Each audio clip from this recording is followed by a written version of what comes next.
You have been eagerly waiting for this hour. All persons interested in mankind's good are deeply concerned over the present state of the world. All such fear world disasters soon and desire a place of safety. Where is it to be found? The answer to this momentous question will be given from the highest authority by Judge Rutherford, who speaks on the subject, safety. Judge Rutherford.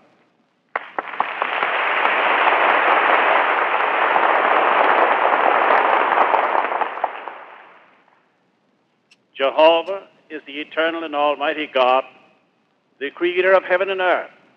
In his hand he holds the destiny of all creatures. To know and to obey him means to obtain life everlasting. To refuse to obey his commandments means destruction. By his word he discloses the important truth that a tremendous disaster is about to fall upon the peoples of the earth. He gives warning of such impending disaster and makes known the only possible way of escape and the place of safety. Thus he did before the mighty deluge, by which the world then existing was destroyed.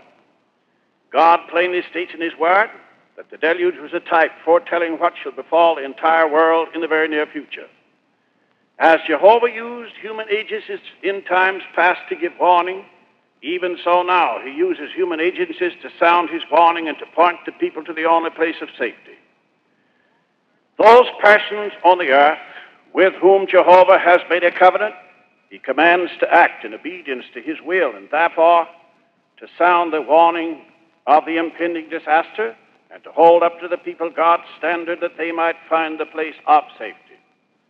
The message that is here delivered and which sounds the warning and discloses the place of safety is not the product of a man, but it is the message of the Almighty God, written for this very time, by him commanded to be delivered to the people.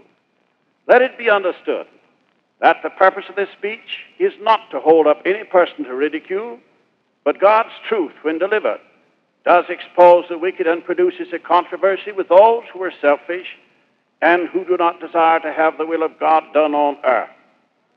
Those who love righteousness and hate lawlessness would gladly receive the truth, even though at the time it shocks them with pain, because they will know that God does all things right and for the benefit of those who desire to go in the right way. Knowing the end from the beginning, God saw fit in times past to cause to be performed certain prophetic dramas, the meaning of which was not at the time understood by men, but which were performed for the enlightenment of those on earth at the time of the fulfillment of the prophecy and who have a sincere desire to know the truth. Centuries ago, God caused to be enacted a forceful prophetic drama by which he foretold what should come to pass at the end of the world that Satan has ruled. That great drama is now in course of fulfillment because the end of the world is here. The players performing the principal parts in that drama were these, to wit, Jeremiah the prophet of God, Nebuchadnezzar the king of Babylon, whom God made his servant, the nation of Israel, and more specifically the leaders of the people of Israel who practiced the Jews' religion, and amongst which religious leaders there were false prophets who deceived the people and turned them away from God. Those respective players foreshadowed the pictures others who participate in the fulfillment of that prophetic drama and which is now in course of fulfillment. In that prophetic drama, God's prophet Jeremiah pictured God's faithful people now on the earth, the true followers of Christ Jesus, and who act under the leadership of the Lord, and therefore who are obedient to Jehovah's commandments in giving testimony to the people. The leaders in the practice of the Jews' religion pictured the present-day leaders in the practice of religion, and among whom there are false prophets who deceive the people and turn them away from God. Nebuchadnezzar the king played the part of the servant of Jehovah, who executed Jehovah's commandments, and therefore in the drama he pictured and foreshadowed Christ Jesus, the elect servant of Jehovah, the executive officer of the Almighty, who executes God's vengeance upon all his enemies. To have a vision of that drama and to appreciate it now, in this time of fulfillment, is a very great enlightenment to all persons who desire to learn the truth. That prophecy was written, now having fulfillment in this day, is made certain by these words recorded in the Bible, to wit, now all these things happened unto them for ensamples, and they are written for our admonition, upon whom the ends of the world are come. Wherefore, let him that thinketh he standeth take heed lest he fall. Israel was the chosen nation of Jehovah, and her religious leaders claimed to be the representatives of God on earth. Christendom is composed of the people of those nations which claim to be Christians, the leaders of whom claim to be the representatives of God on earth. The leaders of such religious organization are austere, scornful, and haughty, who think themselves entirely immune from disaster, and that they are certain to stand forever. They even boldly declare that the gates of hell shall never prevail against our organization. They practice what is claimed to be and improperly called the Christian religion, but which is in fact against God and his kingdom. Boastfully they assume high places in the political affairs of the nations, and to them kings and rulers pay great honor. They are high and lifted up, and boasting of their ability to stand God and say this, wherefore, let them who think they stand take heed lest they fall, says the Lord. The warning given in the Scripture should cause them to take heed to God's word, but it clearly appears that they will not take heed, and that they are certain to fall. The warning will serve a good purpose, however, to those who are associated with the religious leaders, but who have a sincere desire to know the truth and to serve Jehovah. The witnesses of Jehovah must take heed that they strictly obey the commandments of the Lord, lest they should fall. Regardless of what men may think or say, the true Christian must obey Jehovah. God emphasizes the fact that it is his due time when he will express his wrath against all those who are lawless, and his word shall certainly be performed. He says, I have purposed it, I will also do it.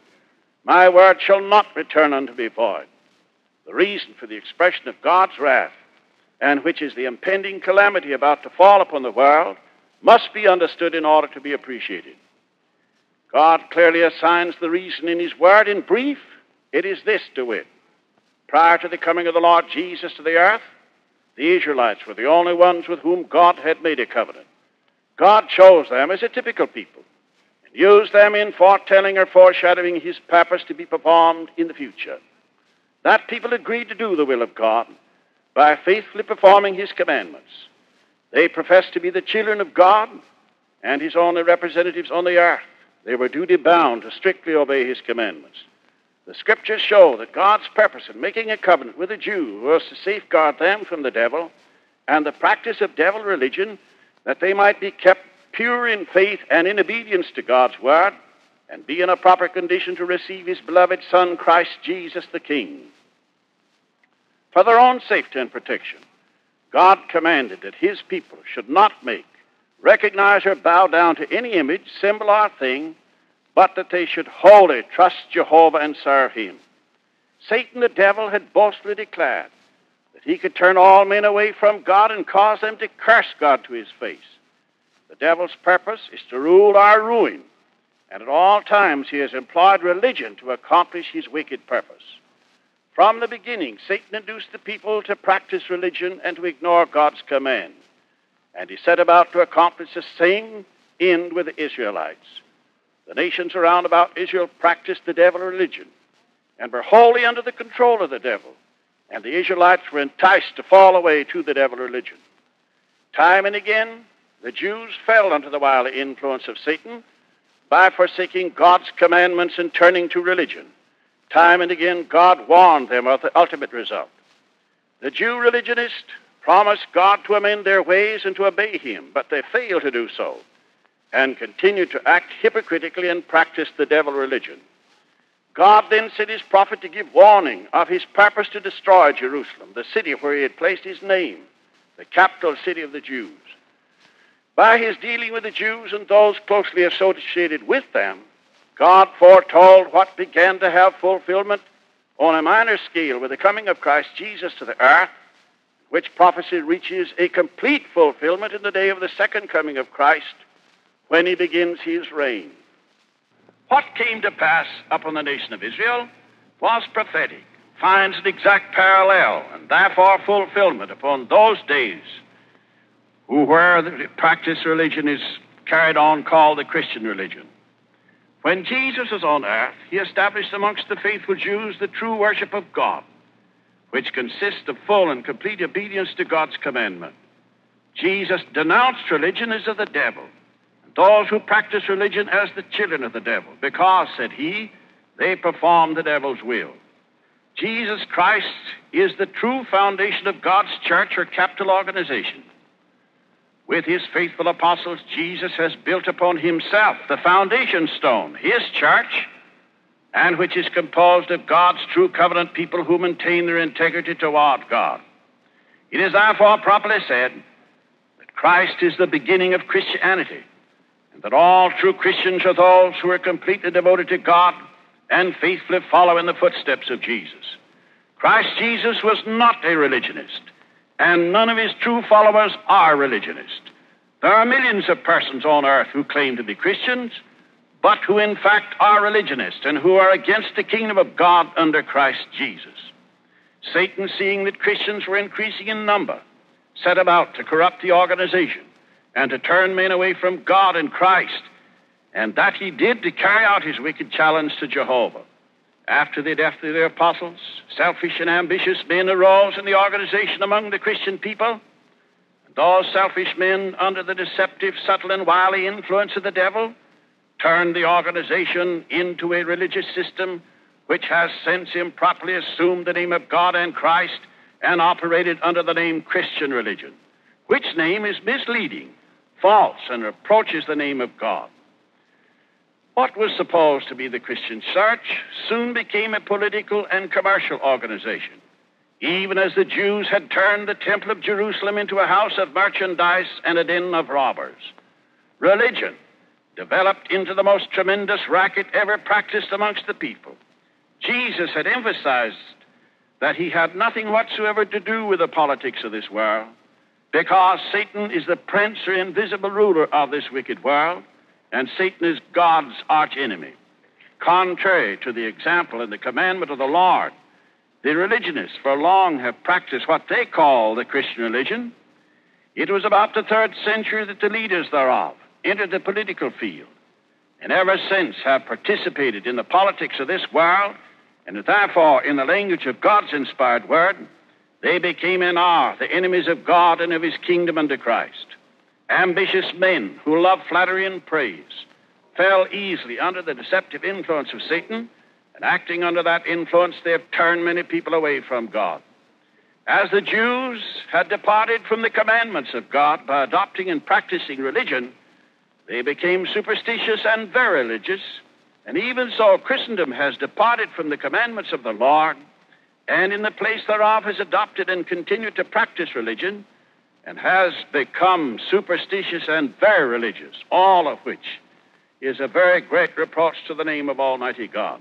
The early religionists amongst the Jews substituted the teachings or doctrines of men for the commandments of God, and their teachings were handed down from generation to generation, and therefore Jesus said to those Jew religionists, "By your tradition you have made the commandments of God of none effect. You are hypocrites because you draw near to God with your mouth, but your heart is far removed from him." Thus Jesus again denounced religion as of the devil, taking exactly the same course as did the Jews.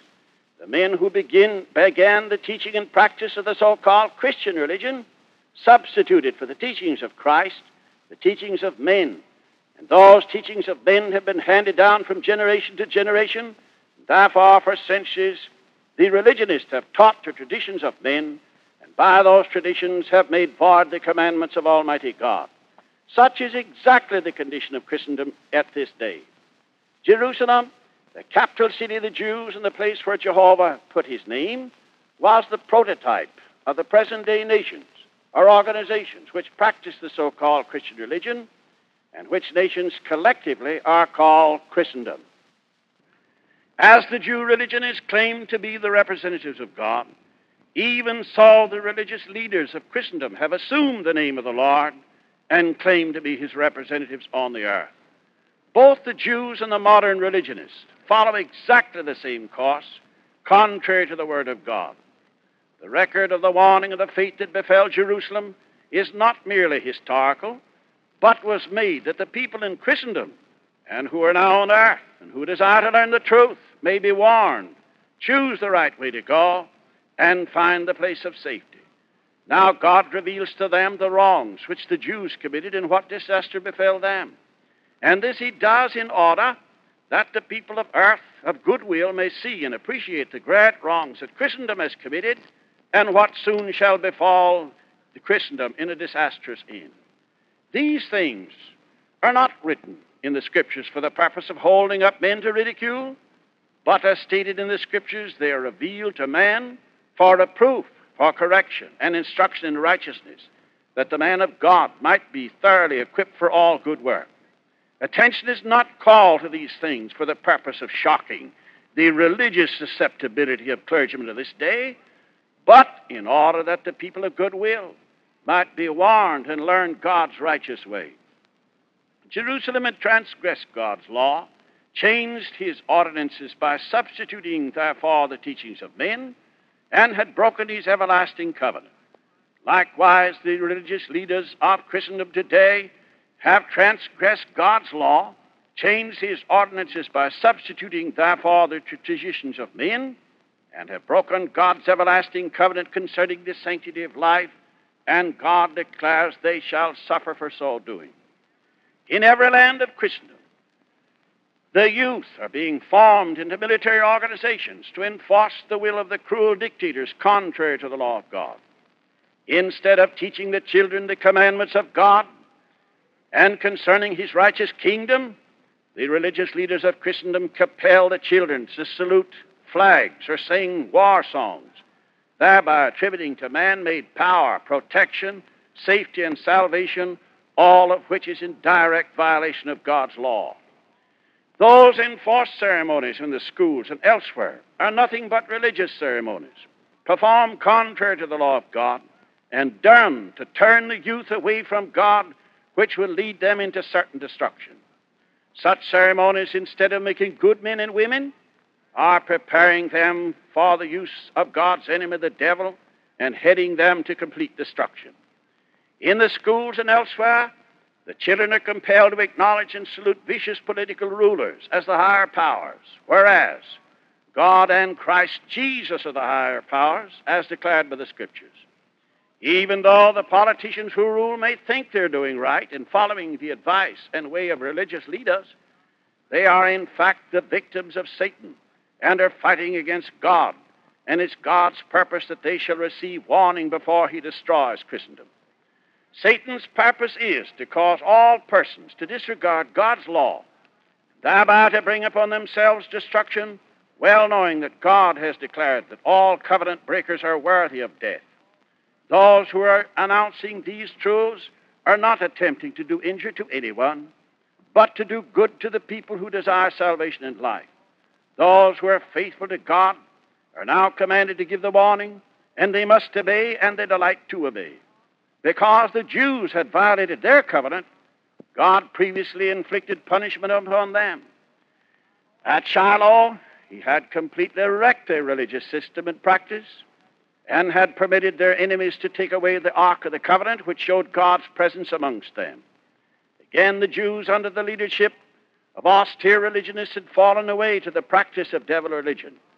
God sent his prophet Jeremiah, commanding him to call the attention of the Jews to what had happened in Shiloh, and that again a like great calamity would befall them unless they amended their ways. Concerning those religionists, Jehovah said to them through Jeremiah, "And I will utter my judgments against them, touching all their wickedness, who have forsaken me, and have burned incense unto other gods, and worshipped the works of their own hands." Jeremiah was commanded to inform the Jews that the judgment of Jehovah was that they should suffer destruction unless they amended their ways, and that those who would amend their ways and obey God's commandments would be permitted to live. Thus saith the Lord of hosts, the God of Israel, amend your ways and your doings, and I will cause you to dwell in this place. Trust ye not in the lying words, saying, the temple of the Lord are these.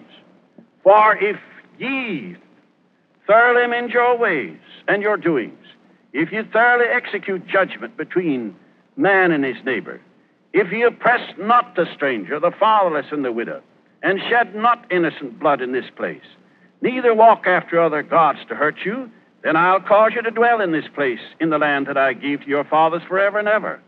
Behold, you trust in lying words that cannot profit you.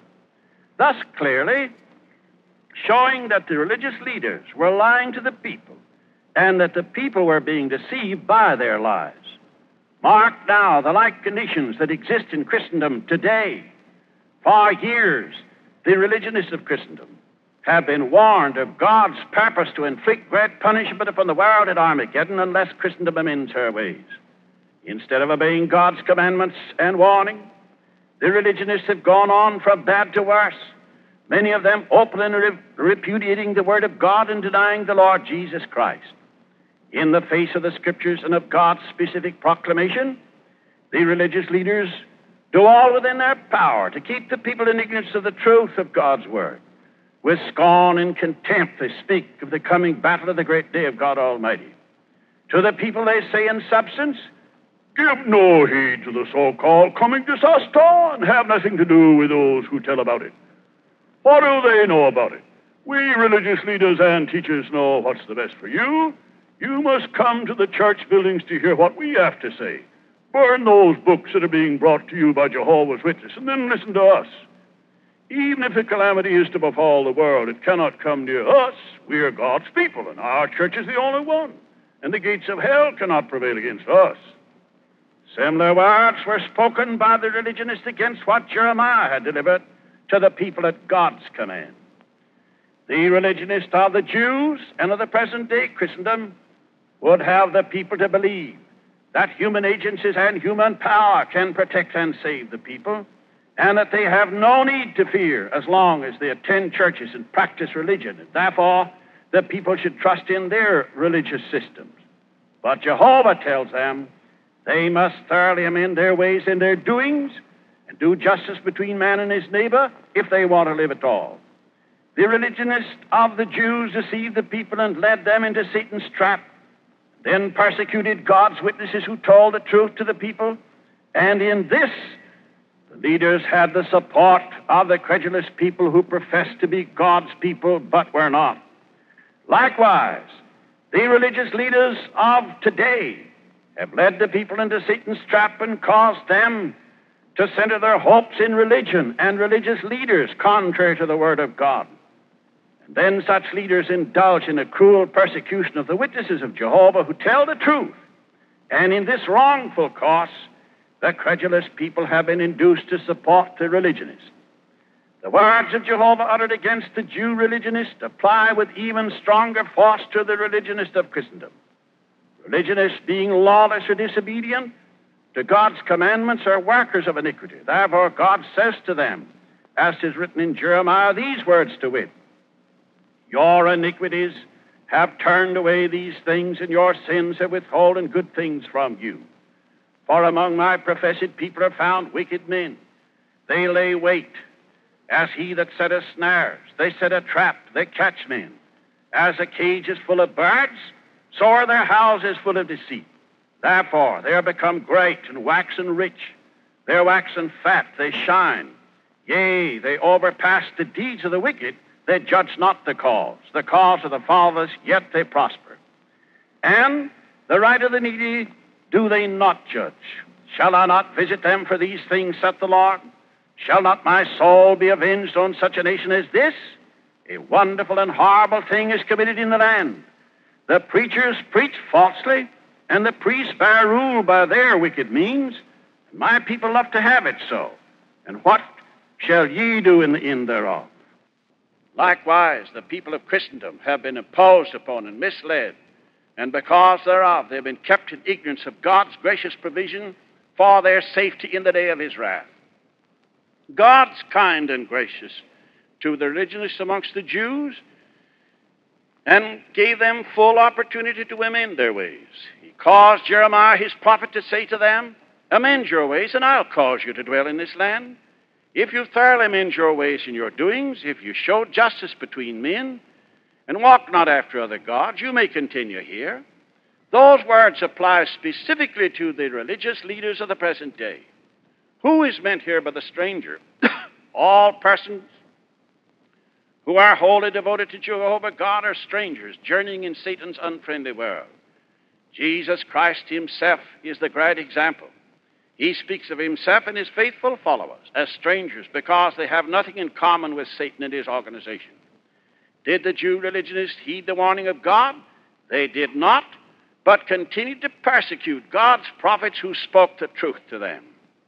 It is so with the religionists today.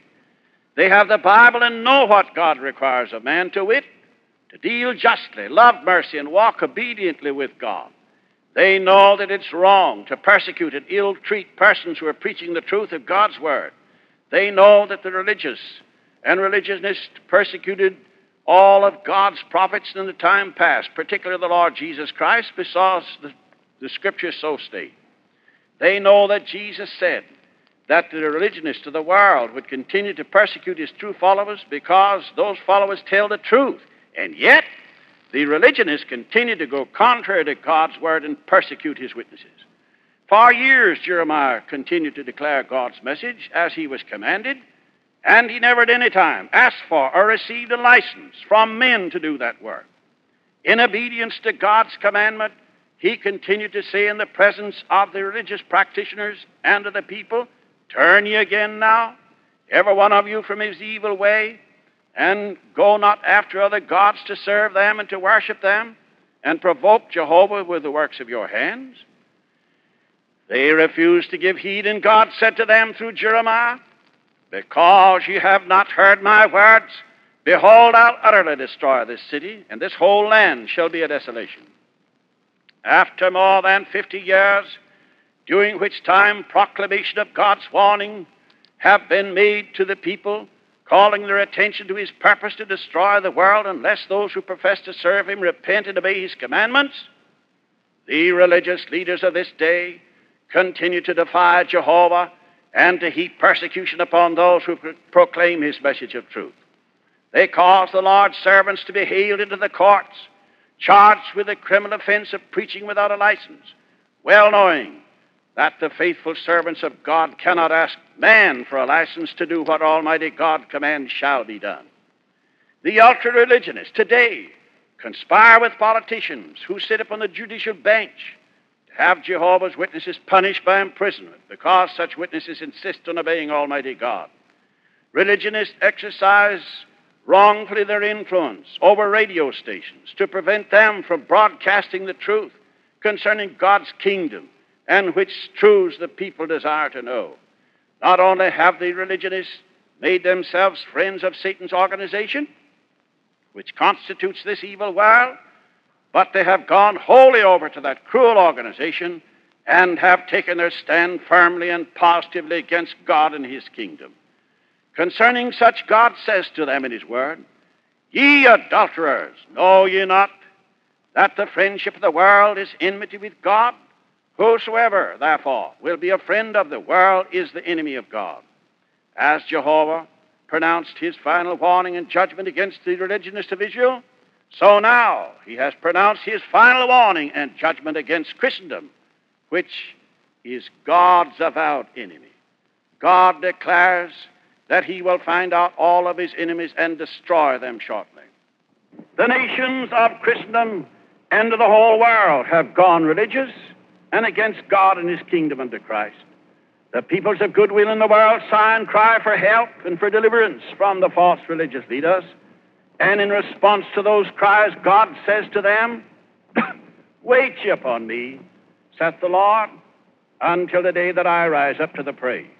For my determination is to gather the nations, that I may assemble the kingdoms, to pour upon them mine indignation, even all my fierce anger, for all the earth shall be devoured with the fire of my jealousy." The Lord has commanded that the warning and the place of safety shall be made known now to the people. And in obedience to that command, Jehovah's Witnesses continue to proclaim these truths to the people. What's the purpose of the warning? Will the religious leaders of Christendom change their way and turn to God and His people? No, not many, if any, of the leaders will do so. The warning will make it impossible, however, for any of them to say that they're wholly ignorant of God's purpose. As God states through His prophet, they have been advised and refused to give heed. They shall die in their own iniquity, bearing fully the responsibility. The chief purpose of the warning is for the good of those who desire to know the right way. There were some sincere Jews who did give heed and turn to God and obey His commandments. There must be, likewise, some in Christendom who are sincere and desire righteousness, desire to hear the truth, and who will take their stand on the side of God and His kingdom. In fact, the Scriptures show that these shall come from every land and will form a great multitude which will serve and praise Jehovah forever. Within Christendom, there are now millions of such persons of goodwill who have been hindered by religious leaders and prevented from hearing the truth because of the ambitions committed by those and abominations committed by those leaders. The people of goodwill sigh and cry for a way of escape and for safety. Therefore, God commands His witnesses to go amongst the people and give them the opportunity to see the right way. To this end, hundreds of millions of books in 70-odd different languages containing the message of God's kingdom have been put in the hands of the people, and many of them now are rejoicing to know that there is a place of complete safety where they may flee during Armageddon. In the great prophetic drama, God caused Nebuchadnezzar, the king of Babylon, to play an important part. The Scriptures make it clear that Nebuchadnezzar played the part picturing Jehovah's King Christ Jesus, the Savior and ruler of the world. Referring to that character in the drama, Jehovah says, Nebuchadnezzar, my servant, and the nation that shall not serve him, the king, shall be punished by the sword, famine, pestilence, and consumed by God's hand. In fulfillment of that prophetic drama, God has made Christ Jesus Lord, Deliverer, and King, and who shall save the world and rule it in righteousness. Christ Jesus is the great Redeemer, priest, and King, and concerning Him it's written, it shall come to pass that every soul that will not obey that great prophet shall be destroyed from amongst the people. The religionists of Christendom oppose God's kingdom and have forsaken Him forever, turned against Him and become the wicked enemies of God. And of such Jehovah says, the wicked shall be turned into hell, and all the nations that forget God. To those who would find a place of safety and live, Jehovah now points to Christ Jesus, His anointed King, and says, behold my servant, whom I have chosen, my beloved, whom my soul is pleased. I will put my spirit upon him, and he shall show judgment to the nations, and in his name shall the nations hope. There is no other name given under heaven whereby men can be saved. Therefore, there is no other place of safety. The false religious prophets of the Jews insisted that the people disregard the warning of God's prophet and his admonition to them to serve his king and servant. Likewise, the religionists of Christendom today admonish the people to disregard God's words of warning that soon He will destroy the world, and the leaders that tell the people that the religious institutions constitute their deliverer and shield, and therefore the people should disregard Christ and His kingdom and the means of salvation and safety. In answer to such religious prophets, God says, therefore, hearken not ye to their prophets, nor to your diviners, nor to your dreamers, nor to your enchanters, nor to your sorcerers, which speak unto you, saying, ye shall not serve the King, Christ. For they prophesy a lie unto you, to remove you from your land, that I should drive you out, and ye should perish. Hearken not unto them. Serve the King and live. Wherefore should this nation be laid waste? Today this warning is again sounded for the benefit of the peoples of the world. The religious Jews refuse to amend their ways and refuse to give heed to the warning of Jehovah.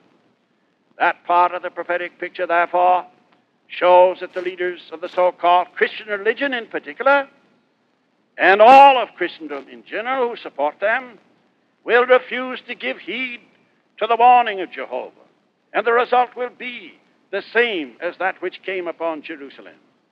God had entered his decree that the city of Jerusalem should be destroyed, and that all there should die and never live except those who fled for safety to his king Nebuchadnezzar. By the army of Nebuchadnezzar, Jerusalem was razed to the ground. All the people except a remnant died. That means that likewise Christendom shall perish. A cup was used as a symbol of the bitter dregs which God had decreed Christendom should drink and experience by reason of the execution of his judgment of wrath. Therefore, the words of the prophet that follow apply specifically to Christendom and generally to all nations of the world. Addressing his prophet, Jeremiah said to the people, at God's command, take the wine cup of his fury at my hand, cause all the nations to whom I send thee to drink it. They shall drink and be moved and be mad because of the sword that I'll send amongst them. Therefore, thou shalt say unto them, thus saith the Lord of hosts, the God of Israel, drink ye and be drunken, and spew and fall, and rise no more, because of the sword which I'll send among you. And it shall be, if they refuse to take the cup at thine hand and to drink, saith the Lord, then shalt thou say unto them, thus saith the Lord of hosts, ye shall certainly drink. The organization on earth today that has taken the name of God and Christ Jesus and operates hypocritically under the name of Christ is Christendom, practicing hypocritically the so-called Christian religion. Jehovah God then announces how he will begin Armageddon to it. For lo, I will begin to bring evil upon the city which is called by my name, Christendom. And shall ye be utterly unpunished? Ye shall not be unpunished, for I will call for a sword upon all the inhabitants of the earth, saith the Lord. Therefore prophesy thou against them all these words, and say unto them, the Lord shall roar from on high, and utter his voice from his holy habitation. He shall mightily roar upon his habitation. He shall give a shout, as they that tread the grapes, against all the inhabitants of the earth. A noise shall come even to the ends of the earth, for the Lord hath a controversy with the nations. He will plead with all flesh. He will give them that are wicked to the sword, saith the Lord. Thus saith the Lord of hosts, behold, evil shall go from one nation to another nation. A great time of trouble shall be raised up from the coast of the earth. And the slain of the Lord shall be in that day from one end of the earth, even to the other end of the earth. They shall not be lamented, neither gathered nor buried. They shall be as dung upon the ground. That great battle of God Almighty, led by Christ Jesus and his invisible host, will begin by the destruction of religion and religionists, to be quickly followed by the destruction of all who continue on the side of the devil. After seeing his organization completely destroyed, the devil himself shall then be disposed of with violence. Has the Lord indicated when Armageddon shall begin? Yes. He has specifically stated what shall immediately precede Armageddon. It was in the year 1918 that the Lord Jesus, the great judge, began his judgment at the temple of dividing the nations, then sent forth his chosen witnesses to inform the people that Satan's uninterrupted world had ended, that the kingdom of God is at hand, and that the day of deliverance near.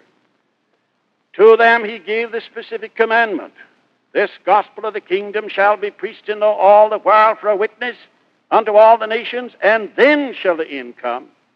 When this work of giving testimony is finished, then shall come the end of this. And concerning this Jesus says, for then there shall be tribulation upon the earth, such as the world has never known since the beginning thereof, and never shall be again.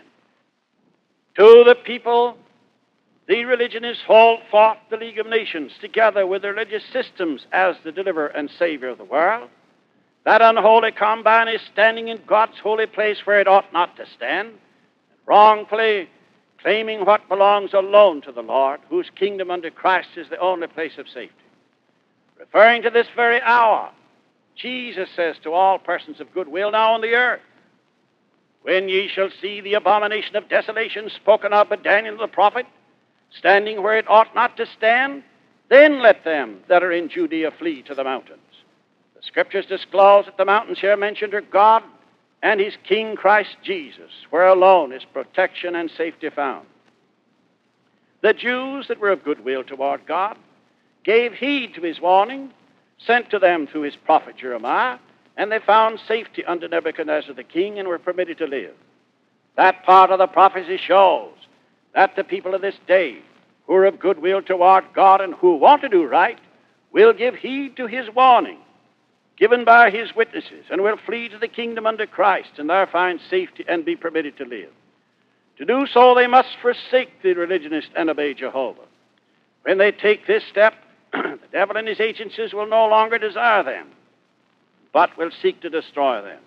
Therefore, Jehovah by his prophet says to all such, before the decree bring forth, before the day pass as the chaff, before the fierce anger of the Lord fall upon you, seek the Lord, all ye meek of the earth, which have wrought justice.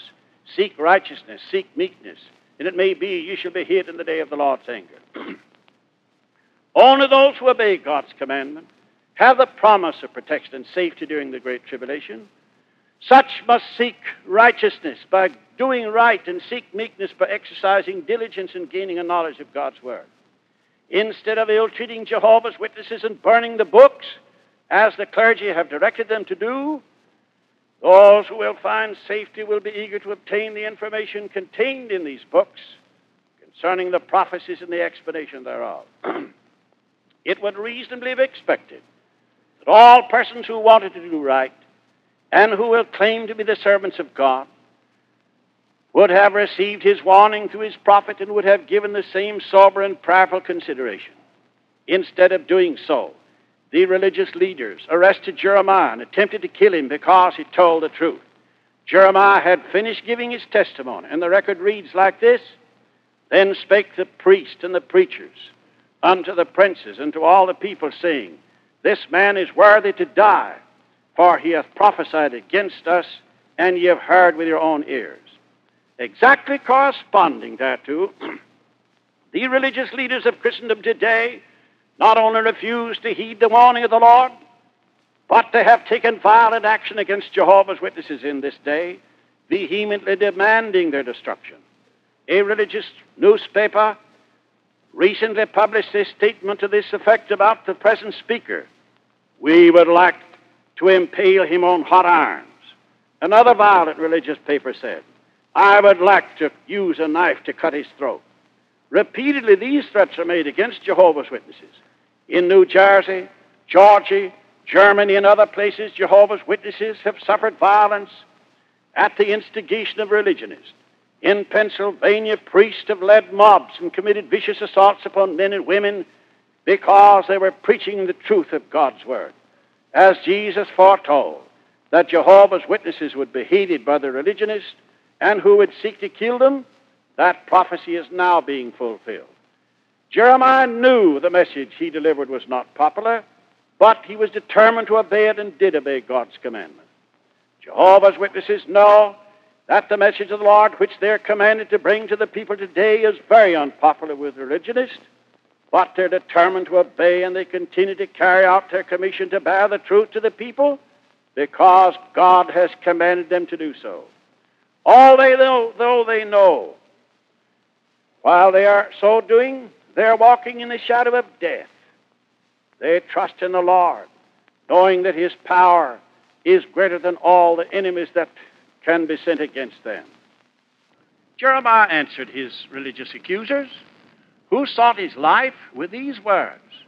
Likewise, Jehovah's Witnesses now answer their religious accusers to wit.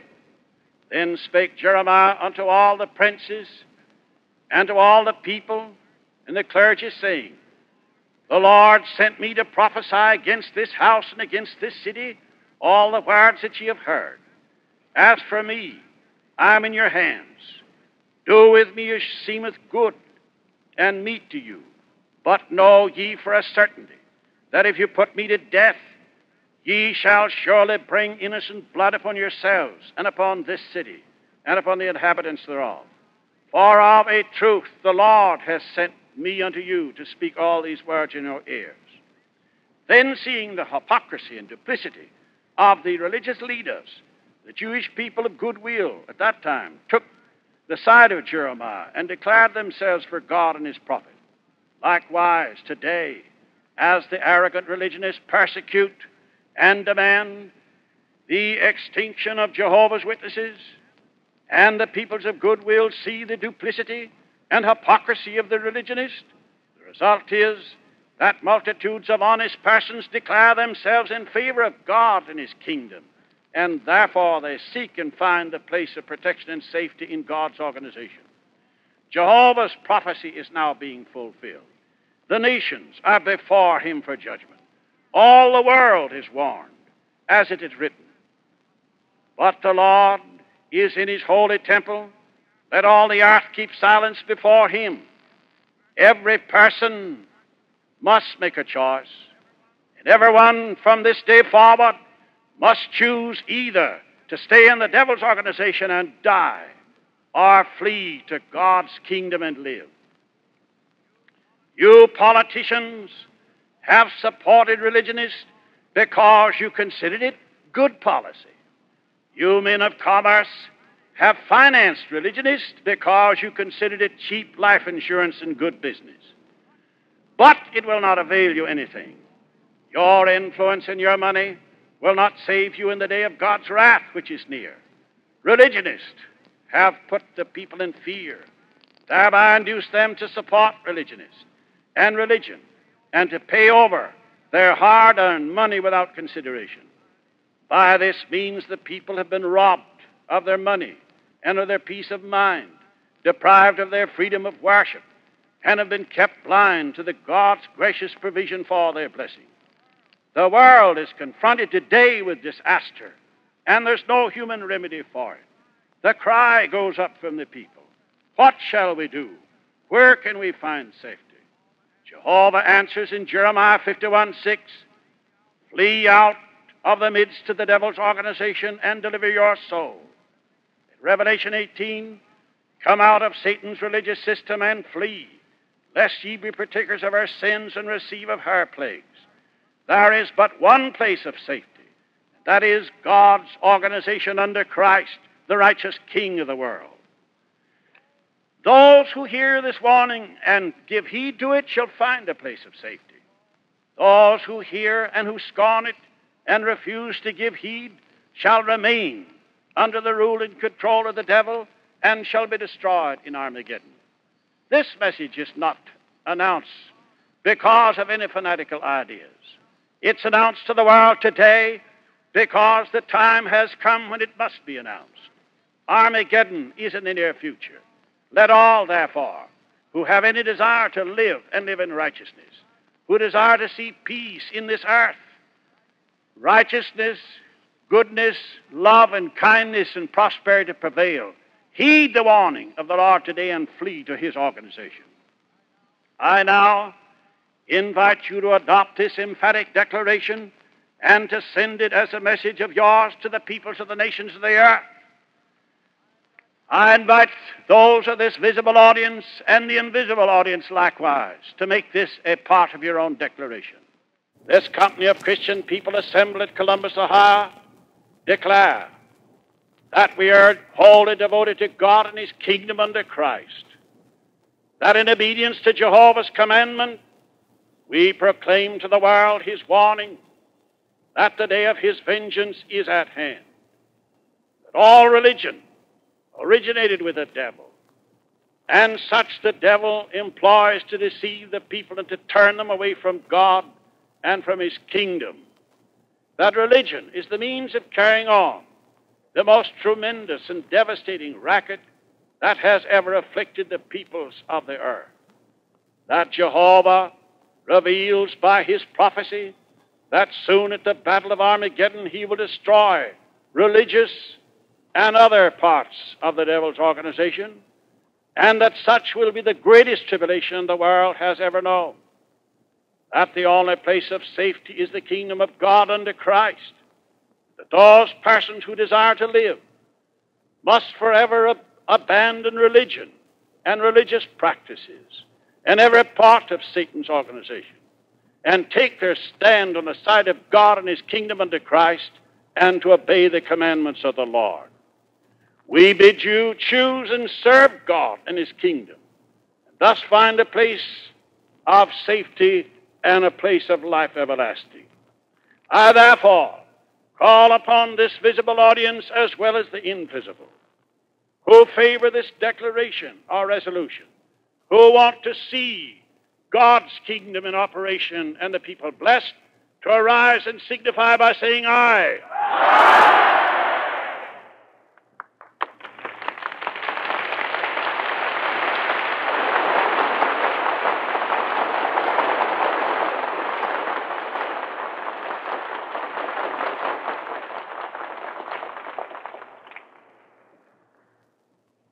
This concludes the speech on safety, which was delivered by Judge Rutherford to a vast audience in and about the Coliseum of the State Fairgrounds at Columbus, Ohio. At the same time, the speech was transmitted to the peoples of this entire continent by a network of more than 100 radio stations.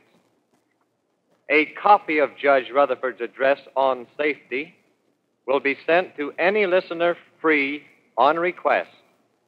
Write to your local station to which you are listening, or to Watchtower, Brooklyn, New York.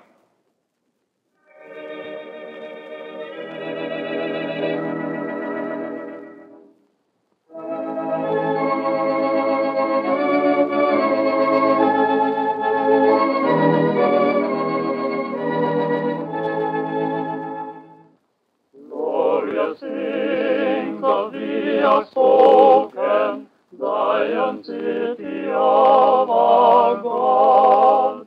People's word cannot be broken, born before his own abode. On the rock of ages founded, what can shake thy sure repose? With salvation's walls surrounded, thou canst smile at all thy foes. With salvation's walls surrounded, thou canst smile at all thy foes. Savior, if of Zion city I through grace a member am, let the world deride or pity, I will glory in thy name. On the rock of ages founded, what can shake thy sure repose? With salvation's walls surrounded, thou canst smile at all